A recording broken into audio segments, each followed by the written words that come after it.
नमस्कार मंडळी, चित्रपट व्याख्याती या चॅनलवर तुमचं स्वागत आहे. आज मी 2018ची स्त्री ही मूव्ही एक्सप्लेन करणार आहे. या मूव्हीबद्दल सगळ्यांनाच किती क्युरिओसिटी आणि किती क्रेज आहे हे काही वेगळं बोलायला नको. हा मूव्ही पण मी डिटेलमध्ये एक्सप्लेन केला आहे, तर व्हिडिओ शेवटपर्यंत नक्की बघा. चला तर मग जास्त वेळ न दवडता व्हिडिओला सुरुवात करूया. मूव्हीच्या सुरुवातीला आपल्याला मध्य प्रदेशातील चंदेरी गाव दाखवलं जातं, जिथे गावाच्या प्रत्येक घराच्या प्रत्येक भिंतीवर लिहिलं असतं, ओ स्त्री कल आना. या गावच्या मान्यतेनुसार तिथं एक स्त्री नावाची चटकीन यायची, घराचा दरवाजा वाजवायची आणि जोही पुरुष दरवाजा ओपन करायचा त्याला पकडून ती घेऊन जायची. ती चटकीन फक्त पुरुषांना उचलून न्यायची, म्हणजे गावच्या बाया सेफ होत्या.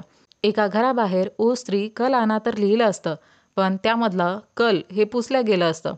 म्हणून स्त्री त्या घरात जाते, जिथं एक पुरुष टॉयलेट करत असतो. तेव्हा स्त्री त्याला त्याच्या नावाने हाक मारते आणि तो मागे वळून बघतो. तेव्हा स्त्री त्यावर अटॅक करून त्याचा जीव घेते. आता स्टोरी प्रेझेंटमध्ये येते, जिथं आपण विकीला बघतो. विकी प्रोफेशन वाईज एक टेलर असतो. गावात आता पूजेचा काळ सुरू असतो. पूजेचं वातावरण असतं आणि सोबतच स्त्रीचा आतंक पण. कारण पूजेच्या 4 रात्रीपर्यंत स्त्रीचा धुमाकूळ असायचा. ती पुरुषांना तर घेऊन जाते, पण त्यांचे कपडे तिथंच ठेवून जायची. विकी घरच्या टेरेसवर बसला असतो, तेव्हा तिथं श्रद्धा येते. या मूव्हीमध्ये श्रद्धाचं नाव सांगितलं गेलं नाही, म्हणून आपण तिला रिअल नावानेच बोलवणार आहोत. श्रद्धा पण विकीचं नाव ऐकून तिचे त्याच्याकडे कपडे शिवायला घेऊन येते. ती पण गावात केवळ पूजेसाठीच आली असते. ती विकीला सायंकाळी मंदिरात पूजेच्या वेळी भेटायचं बोलते. विकी त्याच्या मित्रांसोबत मंदिरात जातो. परतताना तो त्यांना घरी जाण्यास सांगून एकटा श्रद्धाला भेटायला मंदिरामागे जातो. श्रद्धा मंदिरामध्ये जात नाही. आता स्त्रीच्या अटॅकची पहिली रात्र सुरू असते. बिट्टू आणि जना रात्री घरी जात असताना तिथं रुद्रभैया येऊन त्यांना स्त्रीच्या अटॅकविषयी सांगतात.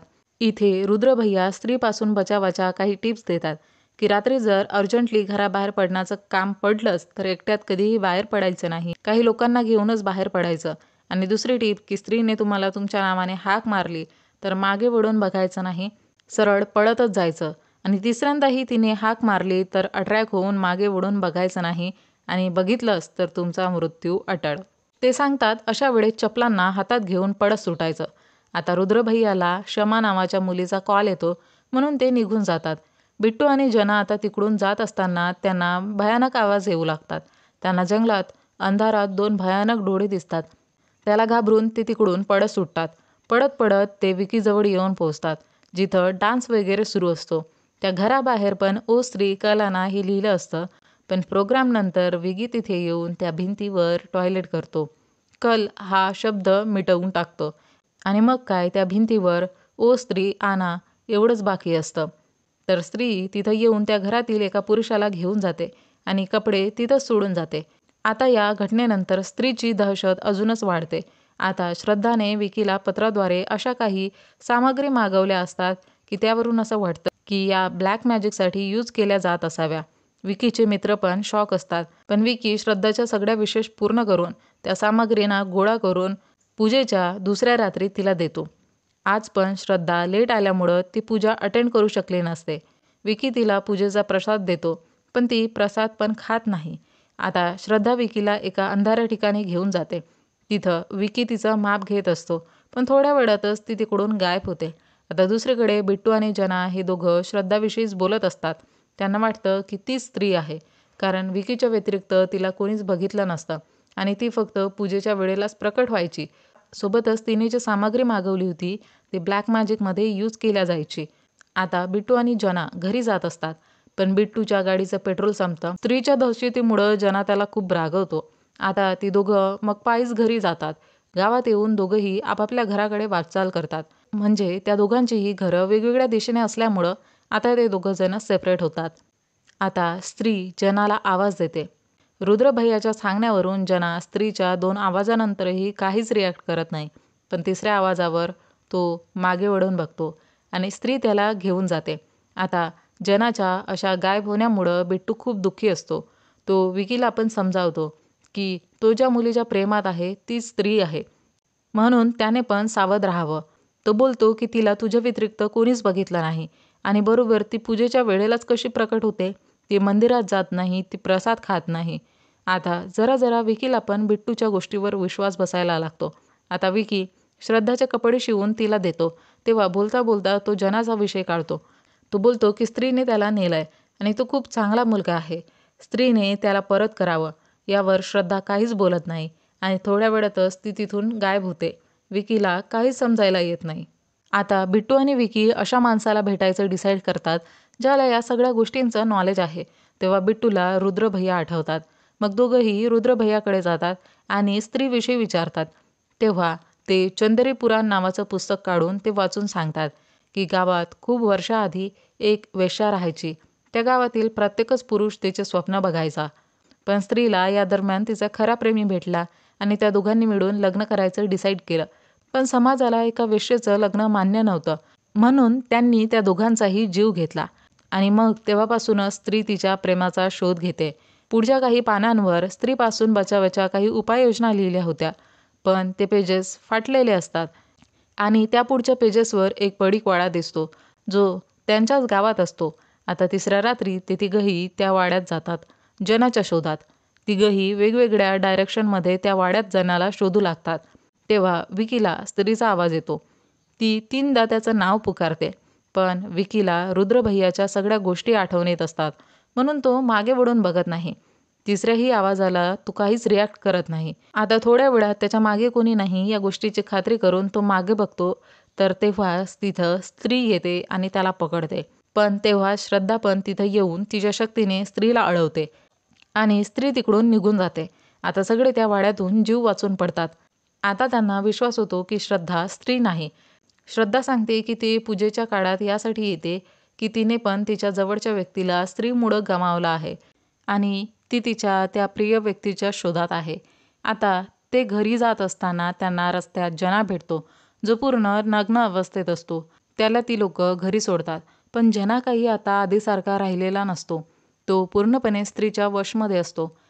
आता जना त्या रात्री काही घरांच्या भिंतीवरून ओ स्त्री कल आनामधून कल हा शब्द मिटवतो आणि मग स्त्री त्या घरांवर हमला करून तिथल्या पुरुषांना घेऊन जाते. बिट्टू आता जनाला भेटायला जातो. पण जना विचित्र हरकती करून सगळ्यांना मारू लागतो. पण श्रद्धा तिच्या पॉवर्सने त्याला थांबवते. श्रद्धाकडे काही अशा पॉवर्स असतात की ज्यामुळं ती स्त्रीला अडवू शकत होती. आता ते चौघं म्हणजे रुद्रभैया, बिट्टू, श्रद्धा आणि विकी चंदेरी पुराण या पुस्तकाच्या लेखकाला भेटण्याचं डिसाईड करतात. कारण या पुस्तकाची काही पेजेस फाटलेली होती. पण त्या लेखकाला तर त्या पेजेसवर काय लिहिलं असावं हे नक्कीच आठवत असेल. म्हणून ते सगळे आता त्या रायटरकडे जातात. तो सांगतो की गावच्या लोकांनी स्त्रीची कधीच रिस्पेक्ट केली नाही. ती जोपर्यंत गावच्या प्रत्येक पुरुषाला शिकार बनवणार नाही ती शांत बसणार नाही.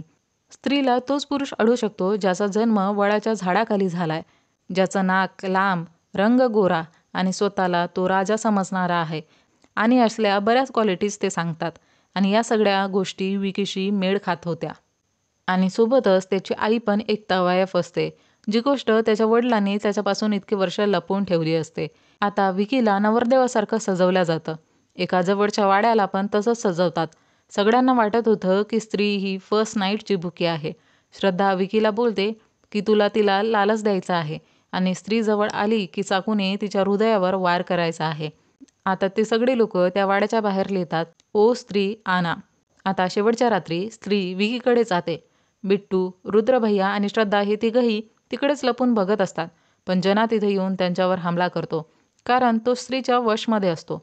आता स्त्री विकीला त्या पडीक वाड्यामध्ये घेऊन जाते. जनाला कंट्रोल करून बाकी सगळे पण त्या पडीक वाड्यावर जातात. तिथं विकी आता सुहागरात साजरी करण्यासाठी कपडे काढू लागतो. पण स्त्री त्याला थांबवते ॲज इफ तिला हे सगळं करायचं नसतं. आता स्त्री त्याच्याजवळ येऊन त्याच्या डोळ्यात बघायला लागते. विकी पण तिच्या डोळ्यात बघतो. पण श्रद्धा तिथे येऊन स्त्रीवर हमला करते आणि ती बोलते की या चाकूने तिच्यावर वार कर. पण विकी साफ मना करतो. तो बोलतो की त्यानेही जर तिला मारलं तर त्याच्यात आणि गाववाल्यात काय फरक असणार. तो स्त्रीवर दया दाखवतो. थोड्या वेळात स्त्री तिथं परत येते आणि ती विकीवर खूप किंचाळते आणि विकी खूप घाबरतो. श्रद्धा त्याला चाकू देऊन तिला मारायला सांगते. हे बघून स्त्री भडकून श्रद्धावर अटॅक करून तिला मारणारच तर त्याआधी विकी तिची वेणी कापतो. कारण श्रद्धाने त्याला सांगितलं असतं की स्त्रीच्या वेणीमध्ये तिची शक्ती आहे. तिची वेणी कापल्याने तिची शक्ती जरा कमी होईल पण ती मरणार नाही. आता स्त्री तिकडून निघून जाते. आणि ज्याही पुरुषांना तिने कैद करून ठेवलं होतं त्या सगळ्यांना ती फ्री करते. आता सगळे पुरुष सुखरूप घरी परतल्यामुळं गावचा नेता विकी आणि ड्रीमचं स्वागत करतो. त्यांना पुरस्कार देतो. आता या सगळ्यांची गावात खूप इज्जत वाढलेली असते. आता श्रद्धा गाव सोडून जात असते. ती गावच्या स्टँडवर बसचा वेट करत असताना विकत तिथं येऊन तिला थांबवण्याचा खूप प्रयत्न करतो. तिचं नाव, गाव, फोन नंबर घेण्याचा खूप प्रयत्न करतो. पण त्याच्या वाटेला यातली एकही गोष्ट येत नाही. आता श्रद्धा बसमध्ये बसून तिकडून निघून जाते. तेव्हा तिच्या हातात आपण स्त्रीची वेणी बघतो. आता ती वेणी तिच्या केसात लावून तिकडून गायब होते. आता मूव्हीचा एंड सीन दाखवला जातो, जो 1 वर्षानंतरचा असतो. गावात स्त्रीची खूप इज्जत वाढली असते. इव्हन तिचा स्टॅच्यू पण बनवला जातो, ज्याखाली लिहिलं असतं, "ओ स्त्री, रक्षा करना." स्त्री त्या पुतळ्यासमोर उभी राहून त्या स्टॅच्यूला बघत असते आणि इथे मूव्हीचा द एंड होतो. मंडळी, हे होतं स्त्री मूव्हीचं एक्सप्लेनेशन. तुम्हाला मूव्ही आणि माझं एक्सप्लेनेशन आवडल्यास व्हिडिओला लाईक, शेअर, कमेंट करून चॅनलला सबस्क्राईब करायला विसरू नका. सोबतच बेल आयकॉनला प्रेस करा, म्हणजे येणाऱ्या प्रत्येक व्हिडिओचे नोटिफिकेशन तुम्हाला सर्वात आधी मिळेल आणि तुमचा एकही व्हिडिओ मिस होणार नाही. चला तर मग भेटूया लवकरच एका नवीन व्हिडिओमध्ये. तोपर्यंत टाटा, बाय बाय.